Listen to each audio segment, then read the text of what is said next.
My name is Heather Renee Tinkle. I was born on December 10, 1991, to Jeff and Jennifer Tinkle in the small town of Shoals. As an infant, I was a very curious baby, according to my mother. I had my moments of tears and smiles, but was always told that my swing kept me from crying. This means I was in Piaget's first stage of sensory motor, where I related comfort with my swing. I was definitely in Erickson's first stage of trust and mistrust. I relied on my parents for love, nourishment, and my life.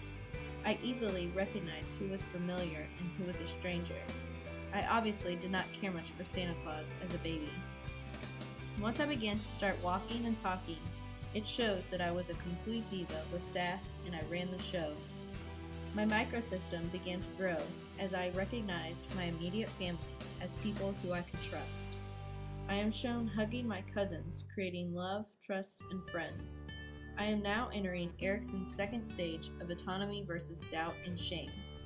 I attempted to steal potato chips and walk on my own, while also challenging my dad's authority by pushing the start button in his race car, even though I know he was telling me not to.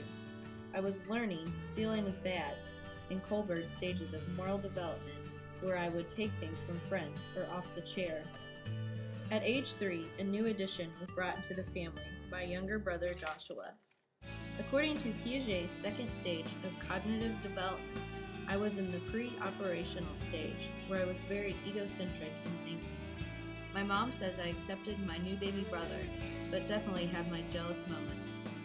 I also was using my imagination under this stage, where my parents said I loved to pretend to sleep on a bench.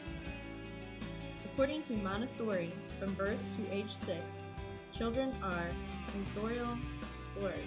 My mom told me I was the hardest child to get inside once I got outside. I loved riding my bike, playing in the dirt, swimming, and was fascinated with animals, which means I was in Erickson's third stage. I am now entering the mesosystem and exosystem, according to Grafenberger's theory, where my thoughts, beliefs, and opinions are being affected and molded by church and school.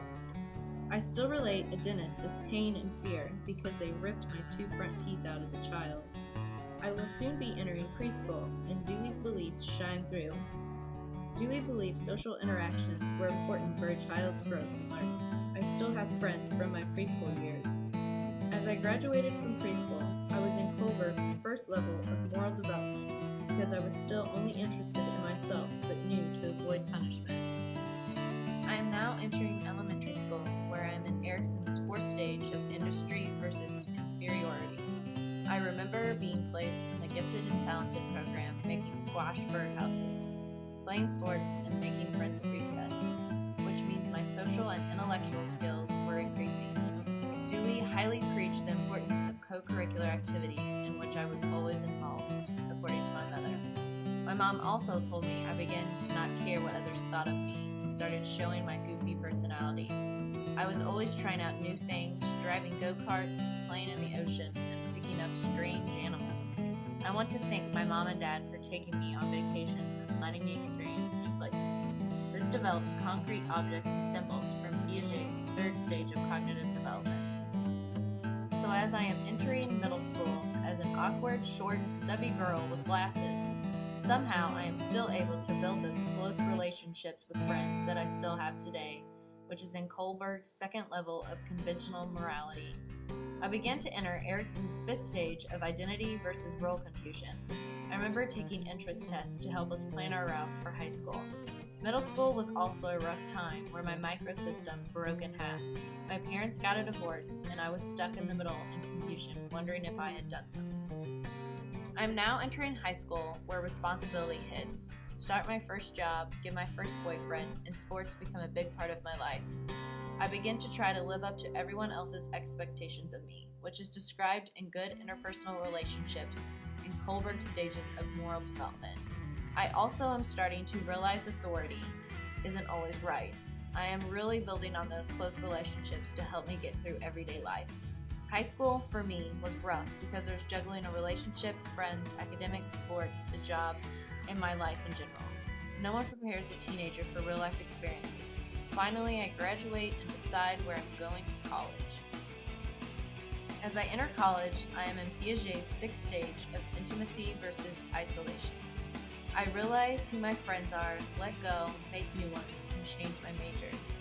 I am now entering Brockenberner's macro system, where I am developing my own cultural, political ideas. My friends are getting married, I leave home and become even more independent. I am beginning to understand my basic rights in Kohlberg's third level of moral development. I begin to understand Vygotsky's theory that we become ourselves through others, and who we surround ourselves with affects our development and our personality. Experiences should be cherished and remembered. Dewey really knew his stuff.